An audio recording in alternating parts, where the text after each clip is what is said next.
Welcome to Once Upon a Case, because the law isn't just for lawyers, it's for everyone. Let's dive into one of the wildest stories in American legal history, Summers v. Tice, 1948. This is the case that changed the game for how courts handle whodunit situations, especially when everyone's pointing fingers at each other. Picture this. It's a sunny afternoon in California. Three guys, Summers, Tice, Simonson, head out for some quail hunting. They're all friends, laughing, having a good time. But here's where it gets dicey. While stalking through the brush, Summers walks ahead of the other two. Suddenly, both Tice and Simonson spot a quail, take aim, and boom! They both fire their shotguns at the same time. Next thing you know, Summers is hit in the face and eye with Birdshot. Ouch! But here's the kicker. Nobody can say for sure whose gun actually caused the injury. Both Tice and Simonson fired in his direction, but only one of them was responsible for the shot that hit Summers.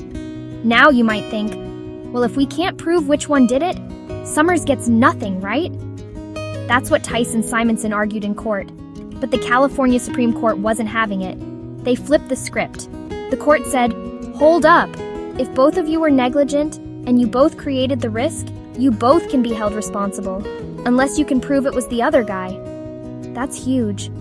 Instead of making the injured person do the impossible, figure out which bullet came from which gun, the court put the burden on the shooters to sort it out. If they can't, they're both on the hook. This is called alternative liability, and it's a big deal in tort law.